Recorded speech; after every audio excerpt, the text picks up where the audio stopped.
고금소총과 야담. 너무 예쁜 처녀와 사랑에 빠진 총각. 옛날 강원도 깊고 깊은 산속 작은 암자에 조선 최고 미녀 선화라는 처녀가 찾아왔습니다. 암자에는 젊은 스님 혼자서 암자를 지키고 있었습니다. 선화가 암자를 찾기 전에는 한양에서 제일 큰 기생집에서 기생으로 있었답니다.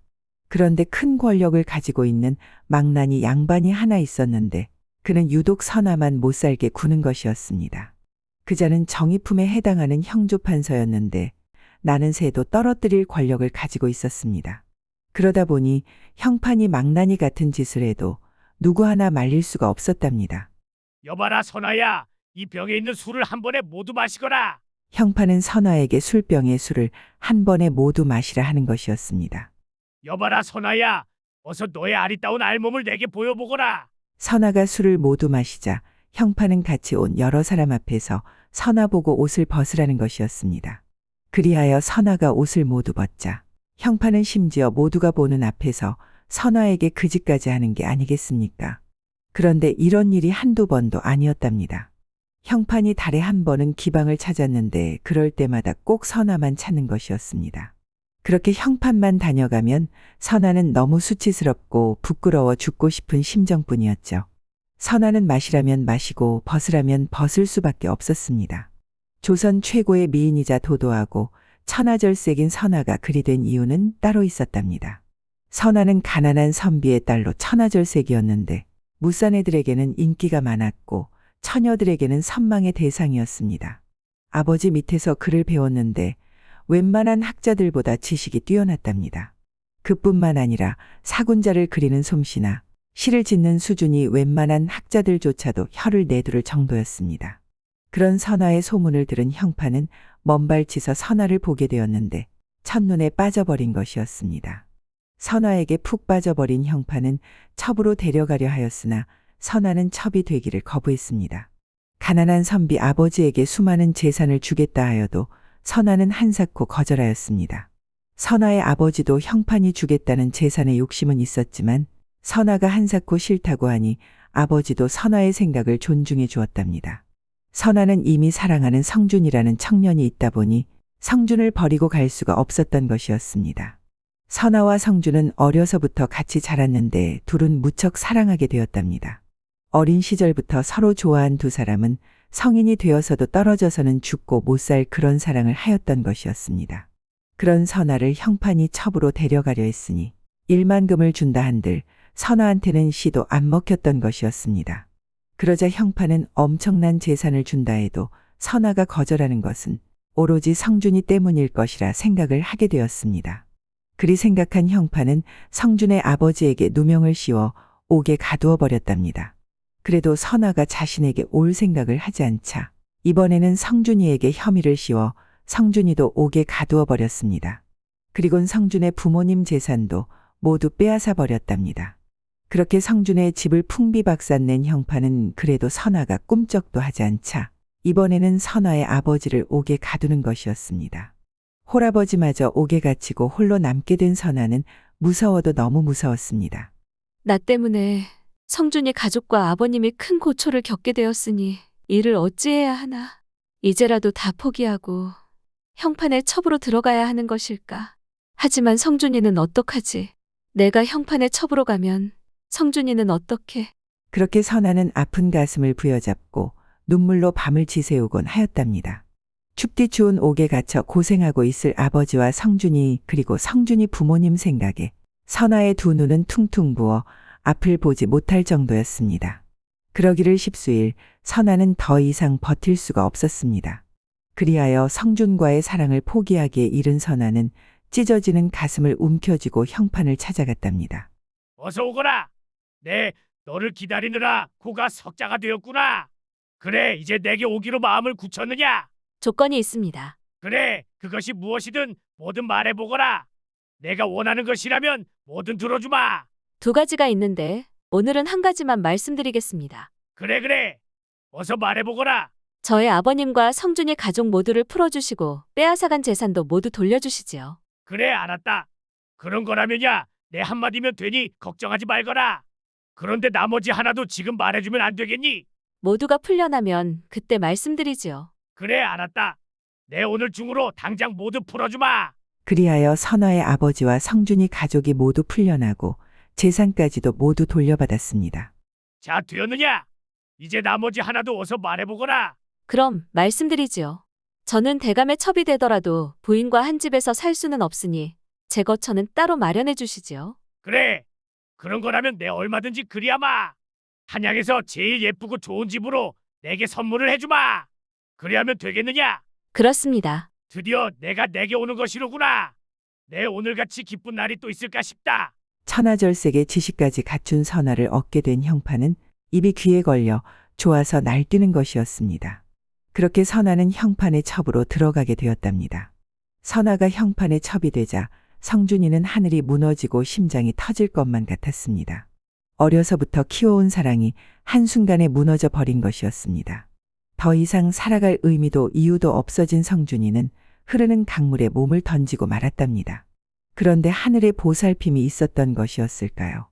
고기잡이를 하던 어부가 떠내려오는 성준이를 끌어올린 것이었습니다. 아니 왜 절 살리셨습니까? 어부로 인해 다시 의식을 찾고 살아나게 된 성준이는 어부에게 원망을 하였답니다. 살아있는 게 죽음보다 더욱 고통스러웠기 때문이었습니다. 다시 살게 된 성준이는 선아 생각에 가슴이 아파도 너무 아팠습니다. 그렇게 시간이 얼마나 흘렀을까? 성준이는 선아를 보고 싶은 마음을 견뎌낼 수가 없었습니다. 그리하여 결국 선아를 찾아가지 않았겠습니까? 그리고 우여곡절 끝에 선아를 만나게 되었습니다.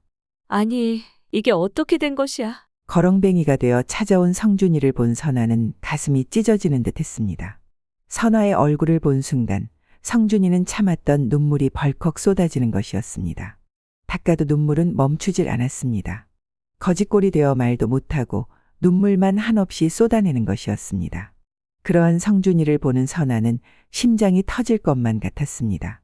자신이 포기한 사랑 때문에 망가져가는 성준이를 더 이상 눈뜨고 보기가 너무도 힘들었기 때문이었습니다.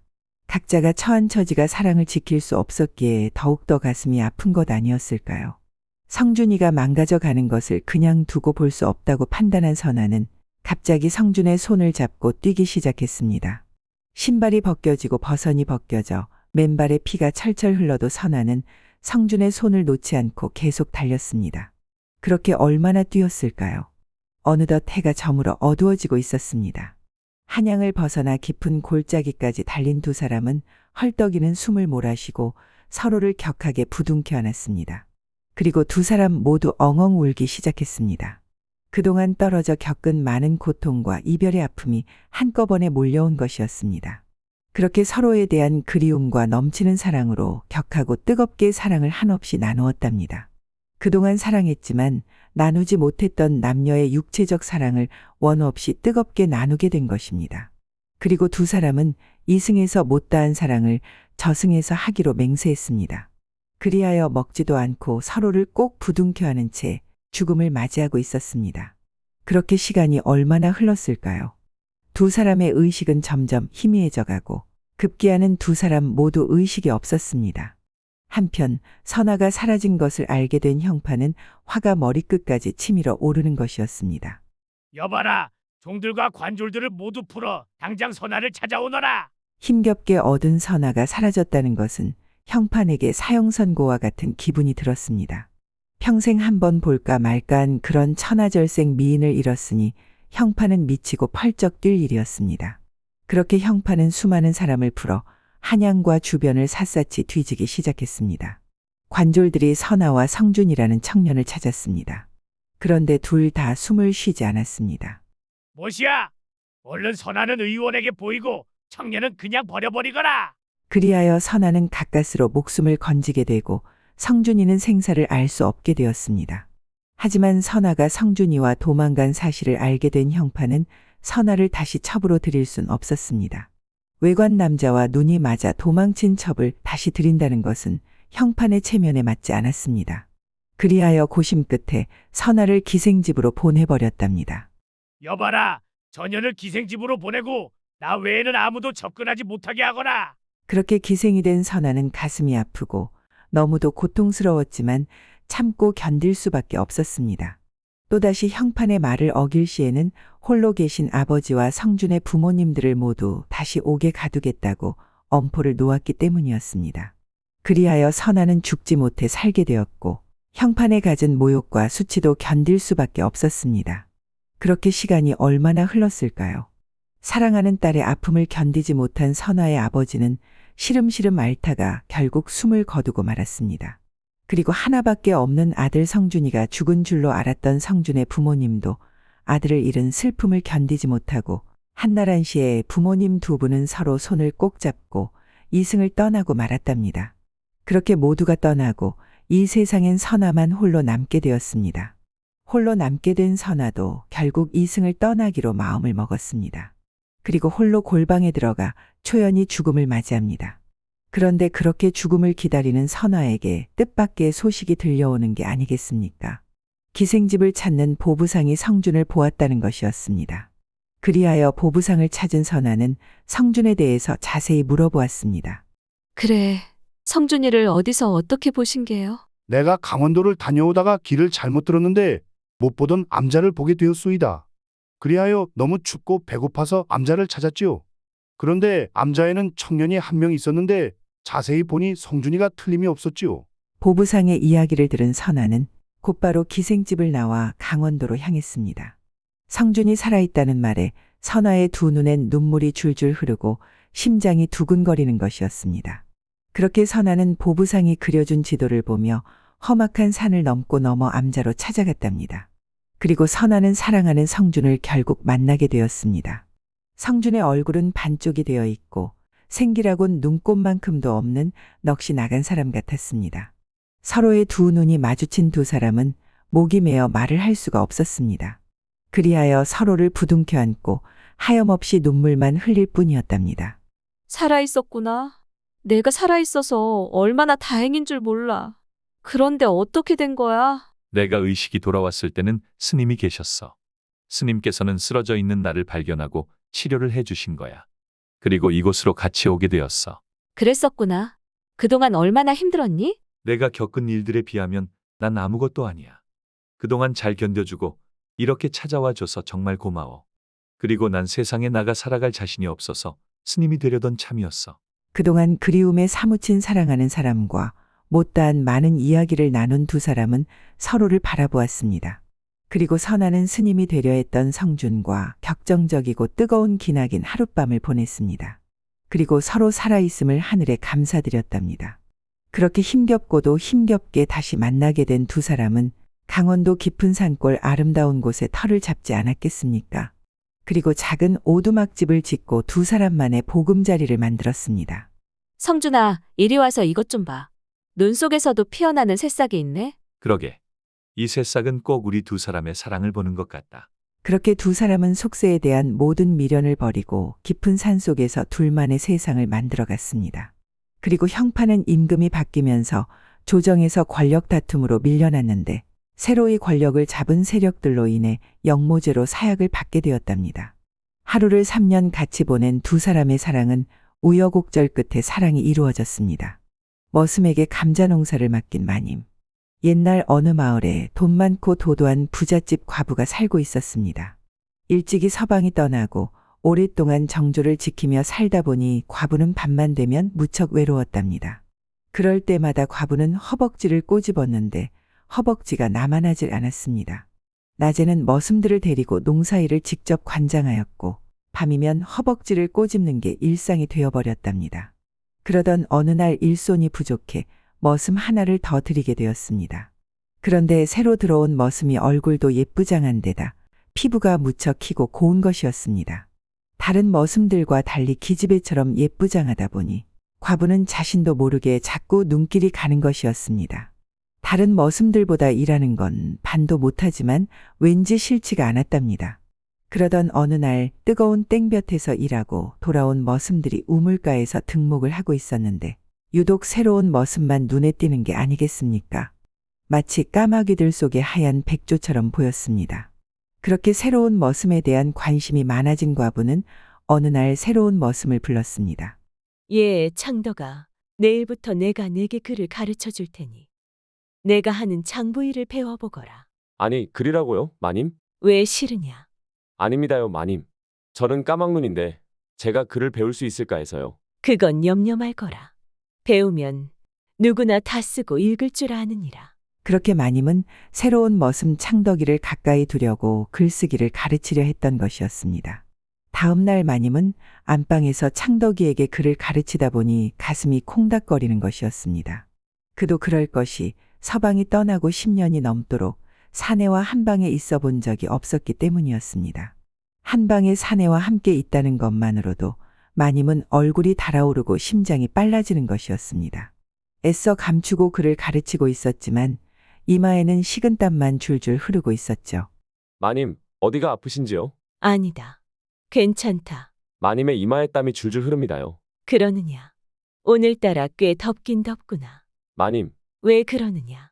마님의 이마에 맺힌 땀방울이 마치 진주 보석처럼 무척 아름답습니다요. 마님은 창덕의 말에 가슴까지 설레이는 것이었습니다. 서방이 살아있을 때도 떠난 후로도 마님은 어떤 사내한테서도 아름답다는 말을 들어본 적이 없었으니까요. 그런데 창덕이가 아름답다는 말을 해주니 마님은 순간 심쿵하면서 가슴까지 설레었던 것이었습니다. 한방의 사내와 단둘이 있으면서 예쁘장한 사내가 아름답다고 해주니 10년 된 과부는 견딜 수가 없었답니다. 이미 아랫도리까지 젖어버린 마님은 결국 창덕이에게 쓰러지고 말았죠. 그러자 머슴 창덕이는 순간 당황했지만 이내 마님의 의도를 파악하였답니다. 그리하여 창덕이는 마님의 온몸을 구석구석 어루만지기 시작하였습니다. 창덕의 손길이 닿기 시작하자 마님은 이미 다른 세상에 가버리고 말았답니다. 창덕의 물건을 느끼기도 전에 마님은 이미 절정을 맛보고 만 것이었습니다. 그렇게 두 사람은 뜨거운 더운 여름날 안방에서 비 오듯 땀을 쏟으며 뜨겁고 뜨거운 사랑을 나누었답니다. 일을 마치고 창덕이를 내보낸 마님은 일어나고 싶지가 않았습니다. 얼마 만에 느껴보는 느낌인지, 아니 여인으로 태어나 이렇게 설레이고 황홀했던 적이 있었는지 마님은 소녀가 된 것 같은 느낌을 좀 더 오래 느끼고 싶었던 것이었습니다. 그 일이 있고 마님은 아침 일찍 머슴들이 일을 나가면 창덕이만 따로 밥상을 차려주는 것이었습니다. 창덕이의 밥상에는 쌀밥에 고기며 맛있는 반찬들로 가득했답니다.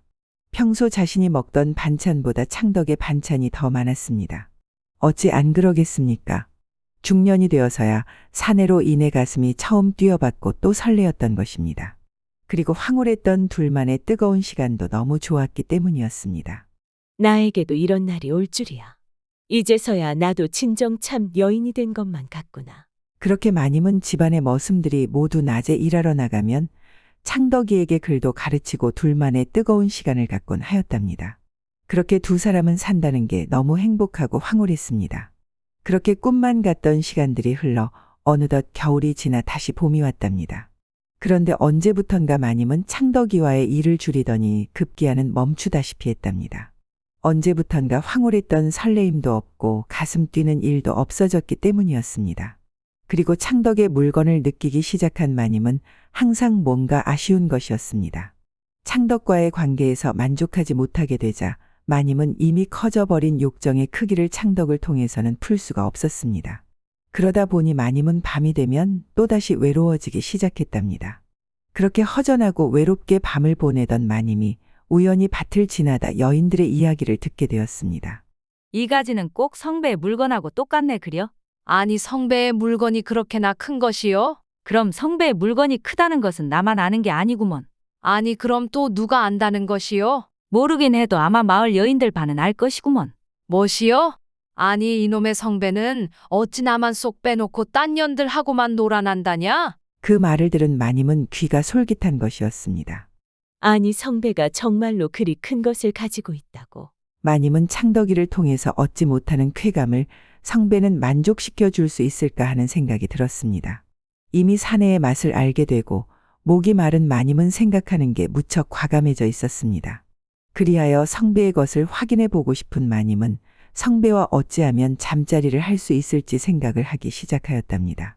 그렇게 며칠을 고심하던 마님은 어느 날 성배를 불렀습니다. 마님 어찌 부르셨는지요? 듣자니 내가 재주가 좋다 들었다. 그리하여 내게 일을 좀 줄까 한다. 아이고 그렇습니까요? 마님. 올해부터 내가 제 너머 큰 감자밭을 지어보거라. 아이고 감사합니다요, 마님. 큰 감자밭을 제게 맡기시다니 이놈 뼈가 부스러지도록 제대로 한번 감자를 갖고 오보겠습니다요. 마님의 제 너머 감자밭은 마을에서도 제일 큰 감자밭이었답니다. 그러다 보니 날품을 팔아야 먹고 사는 성배에게는 하늘이 준 기회나 마찬가지였습니다. 대신 조건이 있다. 그게 무엇입니까요, 마님? 내가 감자밭을 짓는 대신 매일매일 감자 한 광주리를 가지고 오너라. 알겠습니다요, 마님. 매일 한 광주리 가져다 드리는 건 일도 아닙니다. 그리하여 성배는 마님의 감자밭을 짓게 되었습니다. 그렇게 하여 여름이 되자 성배는 감자를 한 광 주릭해서 마님을 찾아갔습니다. 마님 첫 수확한 감자를 캐왔습니다요. 오 그래. 감자가 무척 실한 게 농사를 아주 잘 지었구나. 어서 가서 감자를 삶아오너라. 그리고 부뚜막에 술도 있으니 같이 가져오너라. 네, 알겠습니다요, 마님. 그리하여 성배는 감자를 삶고 술을 가지고 안방으로 가져갔습니다. 그렇게 하여 마님은 첫 수확한 감자를 성배와 나누어 먹으며 술도 같이 마셨답니다. 그렇게 한창 술을 마시다 보니 두 사람 모두 알딸딸하게 취기가 오르는 것이었습니다. 그러자 마님은 덥다며 겉옷을 벗는 것이었습니다. 성배 너도 덥지 않느냐? 내 지도 덥습니다요. 그렇담 너도 옷을 벗거라. 술에 취해 알딸딸해진 두 사람은 그렇게 입고 있던 옷을 하나씩 벗어나갔습니다. 그러자 마님은 숨이 무척 가빠지며 온몸이 달아오르는 것이었습니다. 마을 여인들이 크다고 칭찬한 성배가 바로 눈앞에서 벗고 있었기 때문이었습니다. 마님의 속살을 보게 된 성배도 아랫도리가 벌떡 일어서며 무척 단단해지는 것이었습니다. 모두가 일하러 나가고 큰 집에는 두 사람만 있다 보니 분위기가 점점 무르익었습니다. 결국 참을 수 없던 성배는 급기야 마님을 올라타고 말았답니다. 그렇게 두 사람은 뜨겁고 더운 여름날 안방에서 뜨겁고 뜨거운 몸부림을 치지 않았겠습니까? 온몸이 땀 범벅이 된 두 사람은 미끄덩거리는 서로의 몸을 비비며 저 세상 맛을 보고 말았습니다. 한참이 지나 일을 마친 두 사람은 녹초가 되어 뻗어버리고 말았답니다. 그리고 알몸으로 천정을 보고 누운 두 사람은 헐떡이는 숨을 몰아쉬었습니다. 그리고 잠시 후 성배가 입을 열었습니다. 제가 많은 여인들과 잠자리를 해보았지만 마님이 최고였습니다요. 성배가 자신이 최고였다는 말에 마님은 마치 천상의 사람이 된 것처럼 기분이 둥둥 뜨는 것만 같았습니다. 그렇게 성배가 나가고 마님은 자리에서 일어날 수가 없었습니다. 성배의 것이 어찌나 크고 단단한지 짜릿하고 황홀했던 느낌이 얼마나 강렬했었던지 아직도 전율이 가시질 않고 있었습니다. 그렇게 밤까지 전율을 느끼며 누워있던 마님은 둥근 달을 바라보았습니다. 오늘따라 달이 무척 밝구나. 내 반평생을 살아왔어도 오늘 같은 날이 또 있으랴. 이렇게 황홀하고 짜릿한 삶이 있었는데 지금껏 모르고 내가 살아왔으니 내가 사는 게 산 게 아니었구나.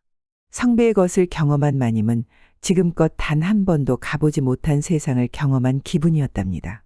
그러다 보니 여운이 길게 남은 것이었습니다. 그리하여 매일매일 감자 한 광주리를 가져오는 성배와 마님은 끝없는 쾌락을 즐기고 있었습니다. 이제 마님은 성배 없이는 단 하루도 살 수가 없을 것만 같았습니다. 그렇게 두 사람이 짜릿하고 행복한 나날이 거듭되던 어느 날이었습니다. 마님은 곳간을 둘러보게 되었는데 아니 이게 뭔 일이랍니까? 마님은 깜짝 놀라지 않을 수가 없었습니다. 100섬은 있어야 할 쌀가마가 10섬도 안 되는 것이었습니다. 그러자 마님은 황급히 창덕이를 불렀습니다. 예, 창덕아, 어찌하여 곳간이 텅텅 비었느냐? 그러자 창덕이가 얼굴색 하나 변하지 않고 말하는 것이었습니다. 이상 없는데요, 마님. 아니 있어야 할 쌀 90섬이 없질 않느냐? 지는 마님이 시키는 대로 관리를 했습니다요. 어디 장부를 가져와 보거라. 창덕이가 장부를 가져오자 마님은 자세히 훑어보았습니다. 그런데 희한하게도 장부의 숫자는 이상이 없는 것이었습니다. 마님은 귀신이 곡할 노릇이었습니다. 머슴들 세경도 주어야 하고 일꾼들 품삯을 주어야 하는데 당장 겨울날 쌀밖에 남지 않았으니 큰일이 난 것이었습니다. 그리고 다음 날 날이 밝자 성배가 찾아오는 것이었습니다. 마님, 감자 한 광주리 가지고 왔습니다요. 성배가 마님을 여러 번 불러봐도 마님은 아무런 대답도 없는 것이었습니다. 그러자 성배는 안방 문을 열고 안으로 들어가 보았습니다. 아니 그런데 이게 뭔 일이랍니까? 마님의 두 눈이 퉁퉁 부어 울고 있는 게 아니겠습니까? 깜짝 놀란 성배는 마님의 눈물을 닦아주며 재차 물어보았습니다. 마님 도대체 무슨 일이시기에 이리도 슬피 우시는지요? 그러자 한참 만에야 마님이 입을 여는 것이었습니다. 내가 곡간과 장부를 머슴 창덕이에게 맡기지 않았겠느냐. 그런데 어제 곡간을 가보니 쌀 100섬 중에 10섬만 있고 90섬이 감쪽같이 사라지고 없더구나. 그래서 장부를 가져오라 해서 보았는데 장부는 이상이 없으니 귀신이 곡할 노릇이다. 마님의 이야기를 들은 성배는 머슴 창덕이가 의심되었습니다. 그리하여 성배는 장안을 돌며 창덕이의 뒷조사를 하였답니다. 90섬이나 되는 쌀을 처분하려면 장 안에 있는 쌀집이 가장 유력했습니다. 쌀집을 찾아간 성배는 쌀집 주인을 만나 살짝 보았습니다. 저희 현평마님께서 쌀 90섬을 급히 처분하신다고 합니다. 혹시 주인님이 매입 가능하신지요? 그러자 잠시 생각하던 쌀집 주인이 말하는 것이었습니다. 아니 현평마님에게 뭔 일이 있는 것이야? 얼마 전에도 집 머슴이 급하다며 쌀 90섬을 가져왔었는데 또 90섬을 판다는 것이냐? 그 말을 들은 성배는 창덕이 지심을 확신할 수가 있었습니다. 그리하여 성배는 마님을 찾아가 이 사실을 알렸답니다. 성배의 말을 들은 마님은 화가 무척 나는 것이었습니다. 일도 못하는 것을 데려다 글까지 가르쳐 장부를 믿고 맡겼는데 쌀을 빼돌리고 있었다니 화가 나도 단단히 난 것이었습니다. 성배 덕분에 창덕의 소행을 알게 된 마님은 조용히 창덕이를 불렀습니다. 며칠 안으로 곡간에 쌀 90섬이 돌아와 있지 않으면 너는 경을 치게 될 것이니 그리 알거라. 한때는 자신과 몸을 섞던 머슴이라 마님은 좋게 해결을 해주고 싶었던 것이었습니다. 아니 마님, 지금 무슨 소리를 하시는 건지요? 제가 훔치기라도 했단 말씀이신지요? 만약 조금이라도 문제를 일으키신다면 마님과 저희 관계를 마을 사람들도 모두 알게 될 것이구만요. 창덕이는 끝까지 오리발을 내미는 것뿐만 아니라 마님에게 엄포를 놓는 것이었습니다. 그 모습을 보면서 마님은 더욱더 화가 나면서 함부로 사람을 믿으면 안 되겠다는 생각을 하게 되었습니다. 은혜를 원수로 갚다니 마님은 창덕에게 크게 실망을 하였답니다. 그 일이 있고 며칠이 지나도 곡간에 쌀은 돌아오지 않는 것이었습니다. 결국 마님은 관아에 창덕이를 고발했고 창덕은 관아로 끌려가 조사를 받게 되었답니다. 창덕이는 조사를 받는 과정에서 마님과의 면담을 수없이 요청했지만 마님은 일체 만나주지를 않았습니다. 그러자 창덕은 마님과 정사를 나눈 일을 말하게 되었는데 이 말이 자신에게 무슨 일이 일어날 줄은 꿈에도 몰랐던 것이었습니다. 쌀을 훔친 죄보다도 머슴이 양반인 마님을 겁탈한 죄는 강상죄에 해당되었죠. 당시의 강상죄는 죽음을 면할 수가 없었답니다.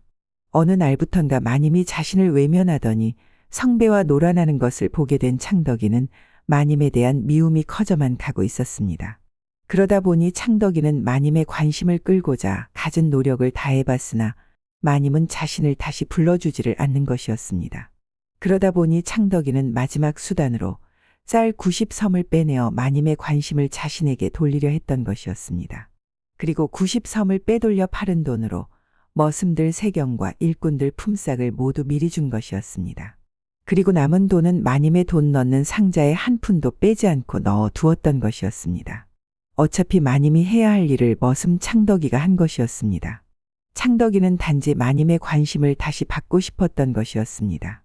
그런데 조사를 받는 과정에서 왜 쌀을 훔쳤는지 묻는 물음에 답하다 그만 거짓말을 못하는 창덕이는 마님과 있었던 일을 말하게 되었던 것이었습니다. 그리하여 창덕이는 결국 형장의 이슬로 사라져 갔답니다. 당시의 강상죄는 나라님도 못 구한다는 아주 강력한 죄였습니다. 훗날 모든 사실을 알게 된 마님은 아차 싶었지만 이미 너무 늦은 것이었습니다. 자신 때문에 창덕이가 형장의 이슬이 되었다고 생각한 마님은 눈물이 앞을 가렸습니다. 강상죄라 창덕이의 묘도 써줄 수가 없었습니다. 그렇게 마님은 모든 것을 내려놓고 안방에 틀어박혀 매일같이 슬피 울기만 하였답니다. 그리고 매일 감자를 가지고 가던 성배도 그런 마님을 가만히 지켜만 볼 수밖에 없었습니다. 스스로 기운을 차리고 자신을 바라봐줄 날을 기다리며 하루도 빠짐없이 감자 광주리를 들고 마님을 찾았답니다. 명이 옛날 옛적에 천수동이라 부르는 상간마을이 있었는데 70호가량 사는 이 마을 사람들은 친형제 마냥 다정하게 지냈습니다. 큰 부자도 없고 양반 상민의 구별도 심하지 않아 사람들은 아무런 근심 걱정 없이 농사하였습니다. 그런데 동리의 제일 큰 근심은 의사가 없는 것이었습니다. 돌림병이 돈다 하면 아픈 곳을 바늘로 찌르기도 하고 부항을 붙이고 찜질을 하고 산신령에게 빌기까지 했습니다. 병이 중한 사람은 나귀에 싣고 의사를 찾아 100여리나 되는 데를 가다 거의 도중에서 잘못되었습니다. 어느 한 해의 봄이었습니다. 밭 갈고 씨 뿌리려는 때에 동리의 장질 부사가 돌아서 10여 명의 생명을 앗아갔습니다. 그 중에는 외동아들을 키워오면서 낙을 보려던 복돌의 아버지도 있었습니다. 복돌이는 그의 15이라 대장부가 되었습니다. 복돌이는 순박하고 영리하여 늘 동리 사람들의 칭찬을 받았습니다. 딸둔 집에서는 사위를 삼았으면 해서 그를 눈바가 보았고 처녀들은 남편으로 섬겼으면 해서 은근히 눈을 팔았습니다. 복돌이는 동리 사람들이 하나둘 죽어나가고 아버지까지 세상을 뜨자 어머니 앞에 무릎 꿇고 앉아서 빌었습니다. 어머니 자식은 의술을 배우고죠. 어머님 슬하를 떠나려 하옵니다. 어머니는 후 한숨을 내쉬었습니다. 문 밖에 내보낸 일 없는 외동아들을 내보내자니 기가 막혔습니다. 복돌아, 내 생각이 좋기는 하다만 내 너를 내놓고 어이 산다는 말이냐. 어머니는 눈에 눈물이 그렁그렁했습니다. 하지만 복돌이는 자기 생각을 굽히지 않았습니다. 어머님을 두고 가는 저희 마음도 한없이 아프옵니다. 하지만 동리 사람들이 죽어나가는 것을 보니 가슴이 터지옵니다. 어머님, 이 자식이 소원 성취하고 돌아올 때까지 기다려 주시와요. 복돌이는 세상에 하나밖에 없는 어머님을 하직하고 밤낮 15세를 걸어서 한외진 골짜기에 이르렀습니다. 거기에는 궁궐 같은 큰 절당이 있었습니다. 복돌이는 절당에 정신이 팔려 절당을 우러러보는데 어디서 오는 길손인가요? 하는 소리가 귓전을 쳤습니다. 복돌이 돌아서 보니 동자가 우물가에 서서 묻는 것이었습니다. 천수동이라는 데서 의술을 배우려고 노승을 찾아오는 길이다. 동자는 복돌의 손을 잡고 좋아서 퐁퐁 뛰었습니다. 아침에 스님께서 오늘 이때쯤에서 손님이 찾아올 것이라며 저보고 여기서 손님을 기다리라 하였나이다. 어서 저를 따라가시지요. 복돌이는 스님이 앉아서 천지지설을 다하는 것으로 하여 경탄하며 동자를 따라 절당에 들어섰습니다. 절당에는 천지신명이 활불처럼 좌우에 앉아 있는데 보기만 해도 어마마였습니다. 동자는 얼마를 걸어가더니 닫힌 문을 열었습니다. 들여다보니 청동화로가 방 한가운데 놓여 있고 벽에는 천지신불들의 그림이 붙어 있었습니다. 이것이 선생님이 들 방이올시다. 예, 당치도 않은 소리 말아라. 나는 배우러 온 사람이다.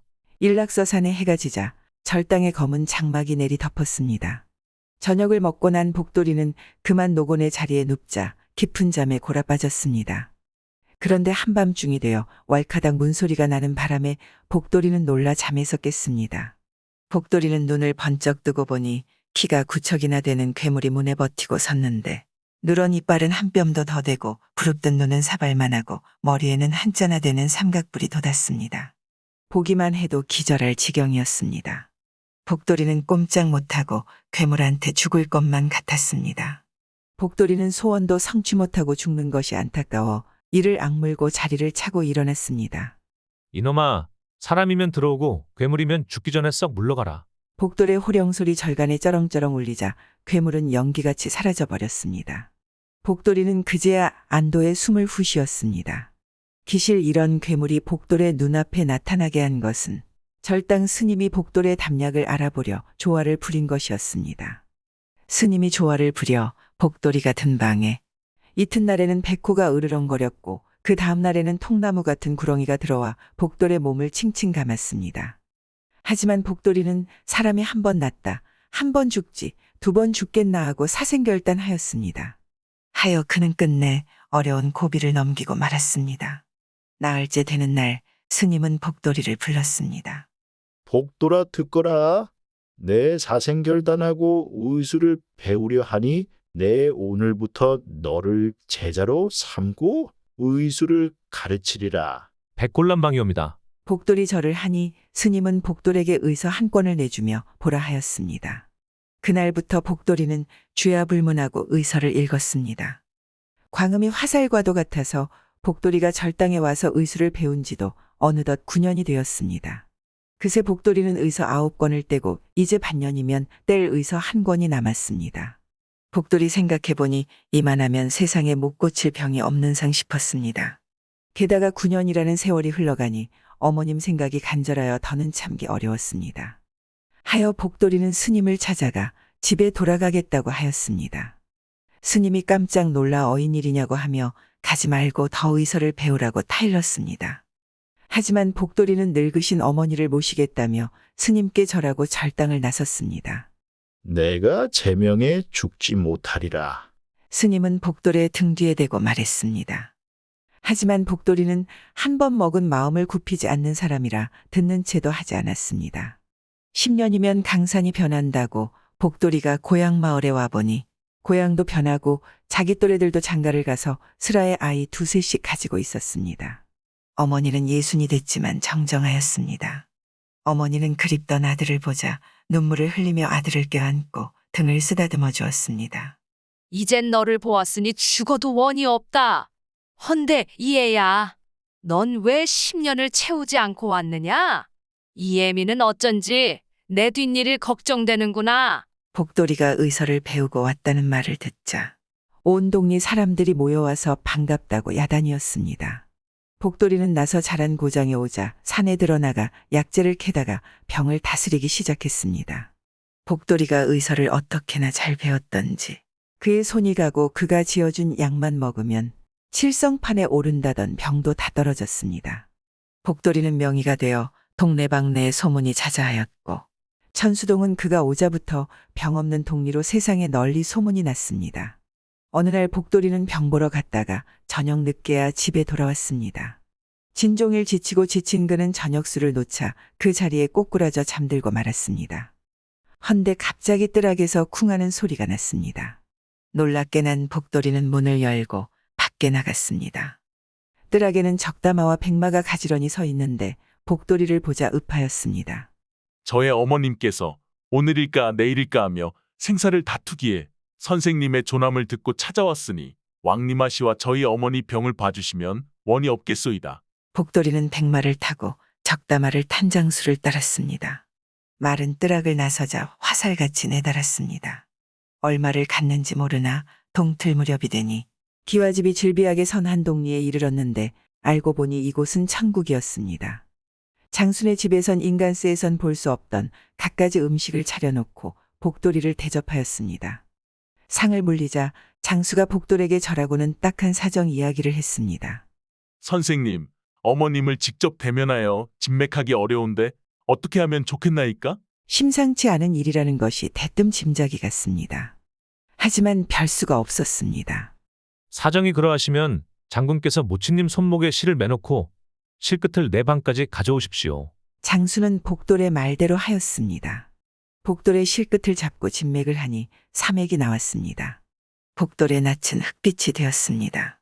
절당에 가서 의서를 배울 때 이 병에 대한 치료법을 배우지 못하였습니다. 복돌의 귓전에는 내가 제명에 죽지 못하리라. 하던 스님의 말이 울렸습니다.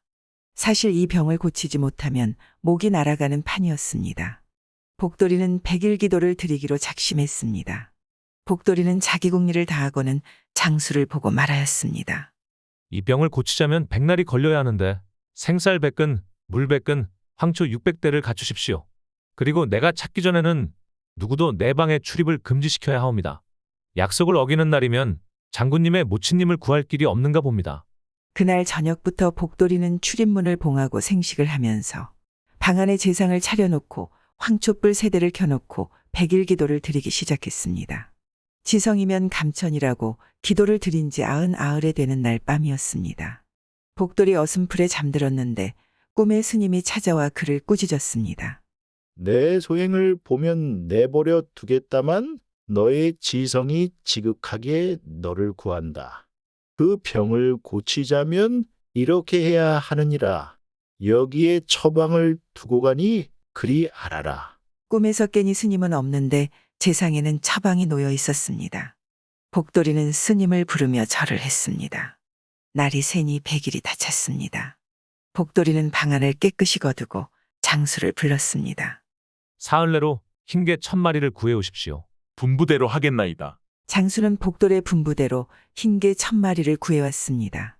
복돌이는 장수를 보고 개를 잡아 여차여차하고 장수에게 알려주었습니다. 장수는 명희의 부탁대로 약을 만들었습니다. 그날부터 사흘 동안 병자에게 그 약을 먹이며 하루 삼시 그 약물로 목욕을 시켰습니다. 그러니 환자는 반나절이나 뱀을 누웠습니다. 보름이 지나니 장수 모친의 병은 돌리기 시작하여 전신에 확이 돌고 음식도 맛이 나게 먹었습니다. 복돌이는 집에 돌아가려고 장수를 보고 말하였습니다. 이젠 집에 돌아가야 하겠습니다. 모친님 모시고 잘 사시옵소서. 은혜만극인데 소원이 무엇인지 말씀하십시오. 아무 소원도 없나이다. 복돌이는 장수와 함께 말을 타고 집까지 왔습니다. 복돌이는 의서를 채 배우지 못한 자기를 후회하며 더욱 힘써 배우지 못한 의서를 배워가며 한평생 동네방네 다니면서 병을 보아주어 만백성들의 칭찬을 받더라 합니다. 조카에게 망신당한 삼촌. 멀고 먼 옛날 한 곳에 오북선이라고 부르는 사람이 있었습니다. 집이 구차하다 보니 글도 읽다 말고 백수건달이 되어 떠돌아다녔습니다.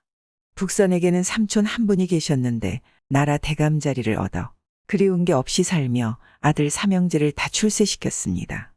하지만 그는 큰 집이 못 산다고 업수이 보며 조카도 돌봐주지 않았습니다. 옛말에 아제비 생각하는 것만큼 조카도 생각한다고 아제비가 조카에 인색하니 조카도 아제비 돈을 빨아내려 들었습니다. 하루는 삼촌 집에 들어가 삼촌이 타고 다니는 백마를 훔쳐내가 검은 물감을 들여 자기 집 말뚝에 매두었습니다. 삼촌은 말을 잃어버리고 각처의 사람을 보내어 찾아보았으나 행방마저 알 길 없었습니다. 며칠 후 북선은 시커먼 말을 타고 삼촌 집에 놀러 갔습니다. 애중지물인 말을 잃고 앓고 있던 삼촌은 조카가 타고 온 말을 보니 욕심이 났습니다. 조카, 자네 그 말은 어디서 샀나? 장에서 샀어요. 그 말 참 좋다. 난 백마를 잃어버렸네. 이 말을 팔면 안 되나? 안 돼요. 이 사람 그러지 말고 달라는 금대로 다 줄게. 내게 팔라고. 북선은 몇 번 안 된다고 하다 삼촌이 점점 더 달라붙으니 할 수 없어 파는 듯이 돈을 톡톡히 받아주고 돌아왔습니다. 말을 잃고 배를 앓던 삼촌은 백마와 비슷한 말을 구하고 보니 돈은 써도 속만은 쑥 내려갔습니다. 이틀 후였습니다.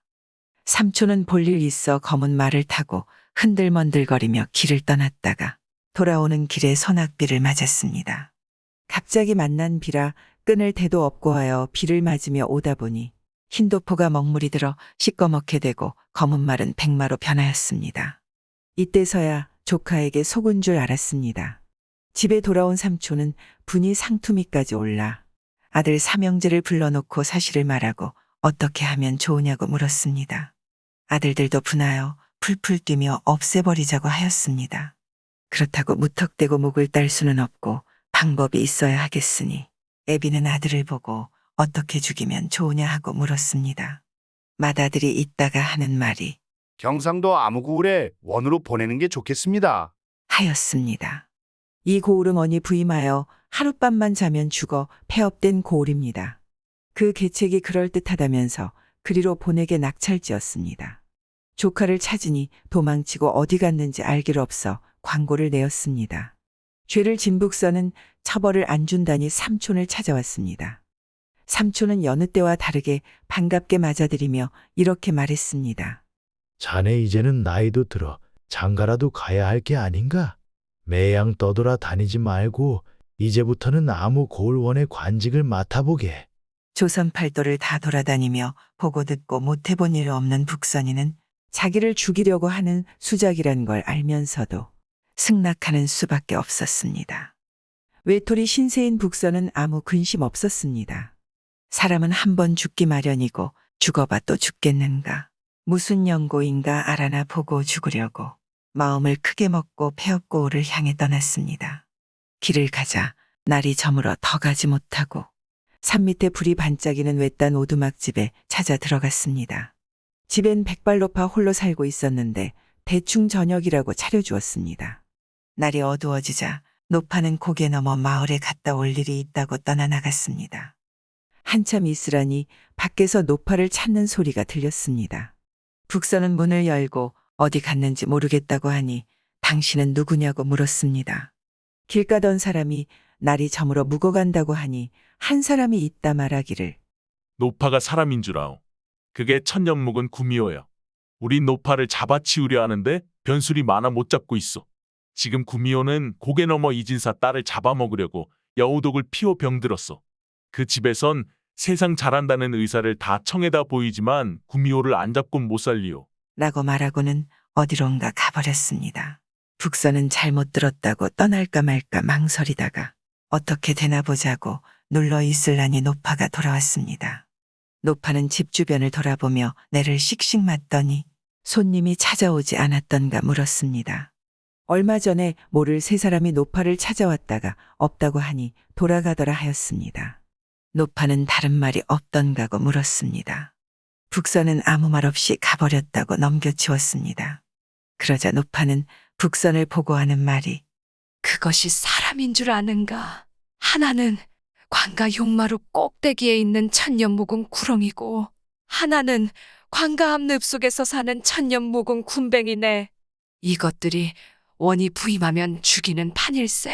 라고 하였습니다. 앞뒷말을 들어본 북선이는 이들 간에 모순이 있다는 걸 알았습니다. 아침을 먹은 북선은 길을 떠나는 채 하고 고개 넘어 이진사 댁을 찾아갔습니다. 뜰하게 들어서니 의사들이 왔다 갔다 하고 종들이 들락날락하였습니다. 북선은 한 여종을 불러 지나가던 길손이 병을 봐도 되겠는가고 주인 어른께 여쭈라 하였습니다. 종이 달려들어가 진사에게 알리니 얼른 모셔드려라 하였습니다. 북선이 방에 들어가는데 명의들은 코웃음을 쳤습니다.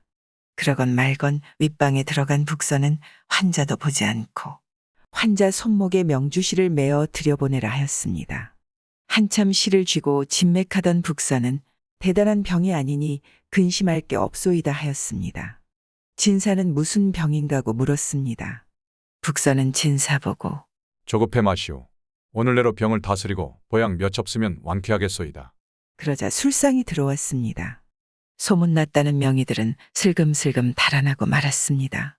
북선이는 낮에 술만 마시고 병자의 낯도 안 보았습니다. 협잡꾼이나 아닌가 하고 급해 난 진사는 병자를 보라고 몇 번 졸랐습니다. 그래도 못 들은 채하고 술만 마시다가 저녁쯤 되니 집 주변을 서너 번 돌아보고 들어와서 박달나무 방망이 6개와 건장한 장정 5만 뽑아달라고 하였습니다. 영문을 모르는 주인은 시키는 대로 종들에게 분부하여 방망이도 만들고 장정들도 데려왔습니다. 북선이는 장정들에게 방망이를 나누어 주며 하는 말이 오늘 저녁 이 집에 들어오는 사람은 있어도 나가는 사람은 없게 하라. 나가는 놈만 있으면 이 방망이로 때려 죽이라. 하였습니다. 해가 넘어가 어슬어슬하니 무당 노파가 들어왔습니다. 무당은 환자 옆에 앉아 악귀를 물리친다면서 별귀신의 소리를 다치고 있었습니다. 이때라 하고 북선이는 무당 뒤에서 대갈통을 갈겼습니다. 그러나 노파는 빽 돌아앉으며 어떤 놈이 정성 들이는 무당을 무리하게 때리는고 하였습니다. 그러건 말건 재차 대갈통을 갈기니 비틀거리며 머리를 싸쥐고 대문을 향해 나가려 했습니다. 대문 지키는 두 장정이 막아서며 연거푸 2매를 안기니 어쩔 바를 모르다 개구멍을 찾아 기어나가는 걸 즉살나게 때리니 천년 묵은 구미호가 쭉 늘어졌습니다. 북선은 진사를 불러놓고 이렇게 말했습니다. 집에 따님이 여우독을 입어 인사불성이 되었는데 구미호를 잡았으니 보약을 써서 원기를 도와주면 일 없을 겁니다. 주인이 북선의 말대로 보약을 쓰니 딸은 입술이 빨개지며 핏기가 돌고 미움을 먹을 수 있게 되었습니다.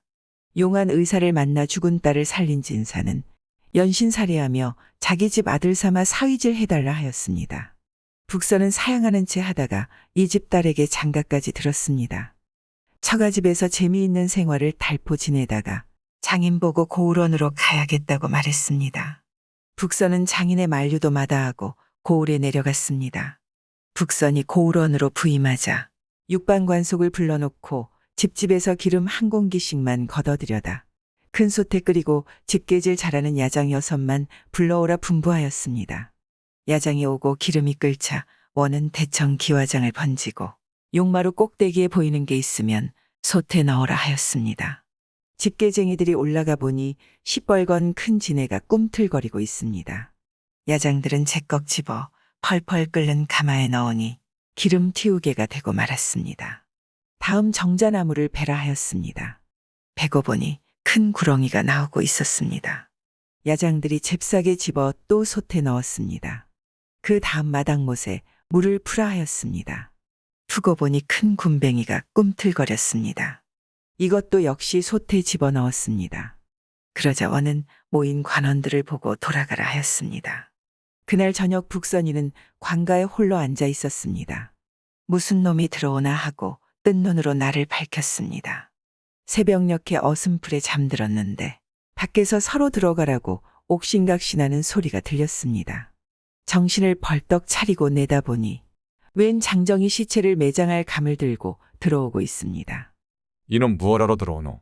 하고 북선이 호령하였더니 깜짝 놀란 장정은 뒤로 물러서며 아이고, 원님 살아계십니까? 하고 엎드려 절을 드렸습니다. 연후부터 아무 일도 없이 농사를 발전시키니 명관으로 이름을 날렸습니다. 서울에서 이 소식을 접한 삼촌은 새 아들을 불러놓고 어떻게 하면 좋으냐 하고 물었습니다. 큰 아들이 나서며 자기가 가서 죽여버리고 오겠다고 하였습니다. 이때 북선이는 정탐군에게서 아무 날 맞이가 내려간다는 소식을 받았습니다. 소식을 접한 북선이는 술 잘 먹고 계집질 잘하는 맞이의 성미에 맞추어 읍으로 들어가는 길목에 색한 집을 보기 좋게 짓고 고운 여자를 데려다 술장사를 시켜놓고 내려오면 대적할 대책을 짜고 들었습니다. 읍에 이른 맞이는 술집을 보고 지나칠 수 없어 두어 잔만 마시려고 들어갔더니 고운 여자가 술을 파는데 눈독이 들었습니다. 계집질에 이골이 난 맞이는 술 한 잔 마시고는 계집을 훔쳐보고 계집을 보고는 술 한 잔 마시었습니다. 술이 거나한데 날이 어두워져 가게 문을 닫게 되니 아쉽게 자리를 차고 일어났습니다. 이때 안주인이 생글생글 웃으며 손님, 날도 저물었는데 이제 어디 가서 주무시겠어요? 집주인도 외출하여 방이 비니 자고 가시라요. 하고 말했습니다. 그렇지 않아도 통째로 삼키지 못해 못 견디던 차라 좋아라 하고 머물었습니다. 그는 저녁 먹기 바쁘게 여자를 졸라 자리에 들었습니다. 불이 꺼지자 밖에서 발자국 소리 나더니 문 열라는 소리가 났습니다. 여자가 자기 남편이 돌아왔다고 하자 맞이는 손을 삭삭 비비며 살려달라고 하였습니다. 여자는 새로 만든 농짝에 숨겨놓고 쇠를 철컥 잠갔습니다. 그리고는 문을 여니 남편이 들어오며 무얼 하느라고 인제 문을 여느가고 따지기도 하고 군서방이 있다는 둥 하며 입에 담지 못할 욕을 퍼부었습니다. 부인은 생사람을 잡는다고 아웅다웅하였습니다. 성인한 남편은 부인에게 손찌검하니 그는 못 살겠다 하며 이혼하자고 하였습니다. 쌍방이 이혼하되 살림만은 똑같이 나누자고 하였습니다. 그리하여 부인의 요구대로 이것저것 나누어 놓고 마지막 농짝 하나가 남았습니다. 이 농짝만은 서로 사양하지 않아 고을 원님에게 가서 시비를 가르자고 하였습니다. 진군을 얻어 농짝을 원님 있는 대로 메어갔습니다. 원이 부부 말을 듣고 이렇게 시비하였습니다. 그걸 어떻게 가르느냐? 팔아서 돈을 절반씩 가지면 안 되나? 쌍방이 동의하여 고을 원님이 사고 말았습니다. 안에서 엿듣던 맞이는 간이 콩알만해졌습니다. 그날 밤 농짝은 서울 삼촌 집에 실어보냈습니다. 북선은 만장 같은 글월까지 써보냈습니다. 삼촌이 편지 사연을 뜯어보니 이러하였습니다. 삼촌 덕분에 시골에 내려온 조카는 아무 걱정 없이 잘 보내나 삼촌에게 예물 한 가지 올리지 못하여 미안하게 여기던 차 기념으로 될까 하여 변변치 못한 농짝에 약간한 선물을 넣어보내니 받아주면 고맙겠습니다. 삼촌은 온 가족들을 모아놓고 오동나무로 짠 농짝이 어떻게 좋다는 걸 한바탕 늘어놓고 나서 우리 집 귀한 사람은 갓 출가온 막내 며느리인데 하며 그보고 농짝문을 열라고 하였습니다. 좋아서 분단장까지 곱게 한 새 며느리는 농 앞에 가서 무릎을 꿇고 농짝문을 열었습니다. 헌데 그는 농짝문을 열자 깜짝 놀라며 농문을 닫고 화다닥 밖으로 뛰어나갔습니다. 한국을 모르는 시아버지는 별난 사람을 다 본다면서 둘째 며느리더러 문을 열라 하였습니다. 둘째 며느리도 문을 열다 걷어닫고 밖으로 뛰어나갔습니다. 필요곡절이 있으리라고 본 맏며느리가 문을 열어보니 그 속에 새빨갛게 벗은 자기 남편이 들어있었습니다. 망신을 톡톡히 당한 삼촌은 두 아들과 어찌하면 좋으냐고 의논하였습니다. 둘째가 나서며 자기가 가서 죽이고 오겠다고 하였습니다. 애비는 허락하면서 주색을 피하고 매사에 각별히 주의하라고 귀띔하였습니다. 서울 염탐군에게서 둘째 아들이 아문알의 원을 살해하러 내려간다는 기별이 전해왔습니다. 둘째는 좋은 말만 보면 타보지 않고는 못 견디는 성미가 있었습니다. 이를 안 북서는 새끼 달린 좋은 말을 한 필 서울에서 사왔습니다. 북서는 총명한 목동이를 구하여 서로 약속하고 사촌이 내려올 시각에 길목에서 풀을 뜯기게 하였습니다. 아니나 다를까 기다리던 날 둘째가 덜렁덜렁 걸어오다 보니 목동이 풀을 뜯기는 말이 과연 욕심났습니다. 얘야, 내 말 타보면 안 되나? 안 돼요. 이 말은 우리 고을 사또님의 말이에요. 얘야, 난 사또와 친한 친구다. 그래도 안 돼요. 얘야, 내 돈 줄게 한 번만 타보자. 목동은 할 수 없다는 듯 말고삐를 넘겨주며 타세요. 그런데 이 말이 사나워서 떨어지면 난 몰라요. 얘야, 안 떨어진다. 내 재건을 어디 봐라. 하고 둘째가 말등에 훌떡 뛰어올랐습니다. 이때는 망아지의 범에 가죽을 씌워놓고 언덕 밑에서 기다리던 사람이 망아지를 풀어놓았습니다. 망아지는 어미말을 따르느라 죽기 살기로 뛰어 사흘길을 하루품을 들여 서울 장안에 돌아오고 말았습니다. 2번 실수한 삼촌은 노발대발하여 셋째 아들을 띄우기로 하였습니다. 셋째가 내려온다는 소식이 내려왔습니다. 신선을 봤으면 하는 것이 셋째 사촌의 유일한 희망이란 걸 안 복서는 묘한 산을 골라 구리집을 짓고 머리 하얀 노인 셋을 올려보내었습니다. 셋째가 걸어오다 보니 산 위에서 북소리 울리고 학이 춤추는데 새 노인들이 바둑을 두고 동자들이 왔다 갔다 하며 있었습니다.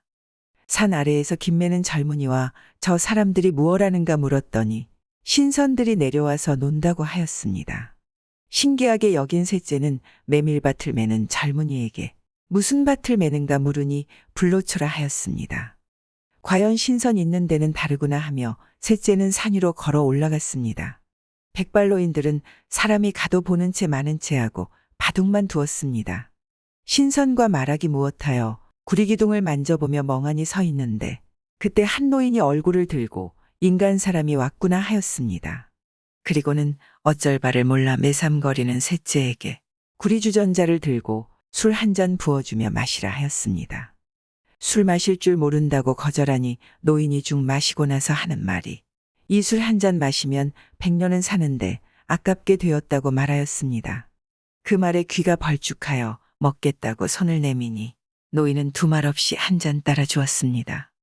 한 잔 마신 셋째는 2잔 마시면 200년을 살 것 같아 한 잔 더 달라고 하였습니다. 2잔 마시고 나니 3잔 마시면 300살까지 살 것 같아 또 한 잔 달라고 하였습니다. 3잔 마시고 나니 취하기 시작하여 수리수를 청해 만취되어 쓰러졌습니다. 그러자 옷을 홀딱 벗겨놓고 구리집을 거두고 새 노인은 사라졌습니다. 셋째가 술에서 깨어나니 하늘은 뻔한데 몸을 보니 옷이 없었습니다. 왜 여기와 누웠나 하고 생각을 더듬던 셋째는 신선이 주던 술을 먹은 게 생각났습니다. 셋째는 한 잔 마시면 100년 산다는 술을 몇 잔 마셨더니 일이 100년 지났는 모양이라고 여기며 벌거숭이로 산 아래로 내려갔습니다. 산 밑에 웬 여자가 지나가고 있었습니다. 여보세요. 내 옷이 썩어 없으니 옷 한 벌 빌려주어요. 하였습니다. 여자는 두 말 없이 자기 입던 속옷을 벗어주었습니다. 그걸 입고 내려오는데 머리 하얀 노인이 밭을 메고 있었습니다. 자기 올라갈 때 이곳에선 젊은 농부가 기음을 맸는데 백발된 노인이 기음 매는 걸 보아 몇십 년은 지났나 보다 하고 물어보았습니다. 여보세요. 이곳에 신선이 내려온 지 몇 채나 됩니까? 이 노인이 손가락을 꼽아보더니 우리 고조 할아버지 때 내려와서 놀았답대다. 라고 말하였습니다. 아, 세월은 벌써 이렇게 흘렀는가. 내가 집에 가면 부모 처자 다 죽었겠구나. 날 알아볼 후손들도 없겠구나. 하고 한탄하며 서울길에 올랐습니다. 서울에 올라가니 떠날 때 모습이 변함없었습니다. 자기 집을 찾아가니 역시 변함없었습니다. 이상하다 생각하며 들어가도 알 사람이 없을 건데 하고 문 밖에서 왔다 갔다 하는데 오대감이 볼 일 있어 밖에 나왔다가 속옷 입은 셋째 아들 보고 꽥 소리 질렀습니다. 이놈아, 너 거기서 뭐하노? 아이고 아버지, 지금도 죽지 않고 살아계십니까? 내 이놈 정신 나갔나? 아들은 멍청이 서 있었습니다. 이때서야 복선의 꾀에 넘어간 걸 알았습니다. 오대감은 삼형제를 보내어 조카를 해치려다 도리어 망신만 당하고 말았습니다. 보쌈 막은 총각. 옛날 어느 한 산골에 기운이 센 총각이 있었습니다. 이 총각은 청룡백호의 혼을 타고났던지 기골이 장대함은 사자의 다리를 삼킨 것 같고 담량이 금은 악어의 염통을 먹은 것 같았습니다. 그는 생김새만 그럴 뿐 아니라 수수파떡이 안팎에 없듯 힘꼴도 그렇게 세서 그가 산으로 올라가면 산중의 왕인 사자조차 너구리굴에다 대가리를 쑤셔박고 바다로 가면 바닷물을 도리쳐 삼키는 고래도 물속으로 깊이 숨어버린다 합니다. 어느 해 동지섣달 대한이 소안네 집에 문안 갔다 얼어 죽었다는 때였습니다. 눈이 지붕낙수터에 남실거리게 와서 심산 속에 데워도 토끼 한 마리 쥐지 못하여 사람 사는 동네로 어슬렁어슬렁 내려왔습니다. 때마침 그 총각은 마을 갔다가 사랑집 돼지우리 옆에 달린 뒷간에 쪼그리고 앉았는데 태오란 놈이 돼지를 먹겠다고 앞발을 널름거렸습니다. 그것을 본 총각은 미처 어쩔 수 없어서 한 손으로 바지춤을 추면서 한 손으로 대오의 뒷다리를 잡아채서 언땅에다 패대기 쳤습니다. 대오는 아웅 하는 소리를 산천이 따개지게 지르고 뻗으러졌습니다. 한 손으로 범을 잡은 후였습니다. 이장수 총각네 옆집에는 이웃 사촌이라고 친형제같이 지내는 사람이 있었는데 서울 장안에 일 보러 간 후 오리무중이 되었습니다. 총각은 그 이웃 사촌의 시신이라도 찾겠다고 두루 염탐하다가 그가 서울 어느 대감댁의 보쌈에 걸려서 물귀신이 됐다는 소식을 들었습니다. 그 소문을 들은 총각은 분이 머리끝까지 치올라서 당장 집을 떠나 서울로 향했습니다. 그는 서울에 가기는 했지만 워낙 서울 장안은 큰 곳이어서 어쩔 도리가 서지 않았습니다. 소도 언덕이 있어야 비빈다고 끈덕이 있어야 잡으나 패나 하겠는데 밑도 꼬리도 없는 송사를 어디다 붙일 곳도 없어서 이 골목 저 골목으로 우정천치처럼 하고 어정거렸습니다. 어느 날 해가 지고 어슬어슬할 때 한정자나무 옆을 지날 때였습니다. 갑자기 뒤에서 도깨비 오줌 싸는 소리가 나더니 번거지 쓴 놈들이 돌개바람처럼 달려들어 다짜고짜 그를 묶었습니다. 총각은 놈들을 풍지박산시키려다 우정을 못 이기는 체하고 묶기우는데 놈들은 저희끼리 이만하면 인물도 새 서방감이 넉넉하다고 쑥덕거렸습니다. 얼마 후에 총각은 가죽포대를 벗기우고 큰 집 내당으로 인진 받아 들어갔습니다. 방 안에 들어서고 본즉 노란 노쇠 촉대에다 쌍촛불을 낙과 같이 밝혀놓고 감실거리는 두리상 위에는 목숨수 복복자를 새긴 청주잔의 잔대를 받쳐놓고 산의 진미를 차려놓은 것이 영락없는 신랑 신부의 상방이었습니다. 그러자 문이 열리더니 족두리에 큰 비녀 찌르고 연지곤지 찍은 세각시가 인진에 부둥켜서 장옷소매로 내리뜬 눈시울을 가리우고 외시 같은 버선발로 사뿐사뿐 걸어 들어오더니 아랫목에 살며시 앉았습니다.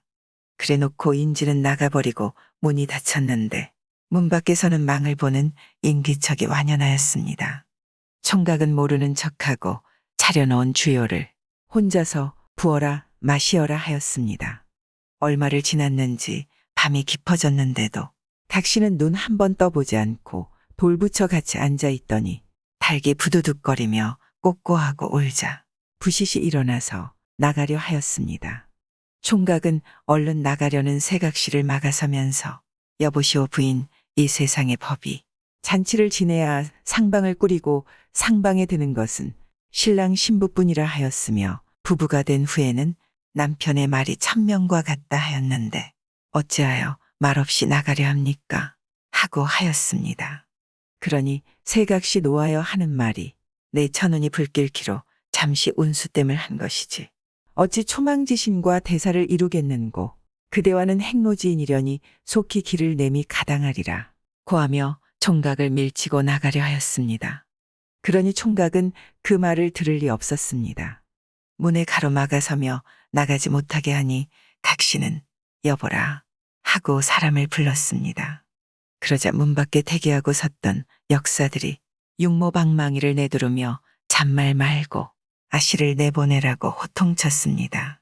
그럴수록 총각 역시 언성을 높여 각시를 꼼짝달짝 못하게 붙들고 서서 호령했습니다. 이 요망한 년, 내 잘되자고 청춘이 말리 같은 대장부를 물귀신 만들잔 말이지 너희들이 잘못 봤다. 내 너희들한테 죽으러 온 것이 아니라 생사람 잡는 버릇을 때려왔다. 그러자 밖에서도 호령이 났습니다. 이놈, 얘가 어디라고 함부로 짓거리냐. 알만하다. 제 딸 잘 살게 하려고. 남의 귀동자 죽이는 점쟁이 밑구멍인 강도놈의 소굴인 줄 안다.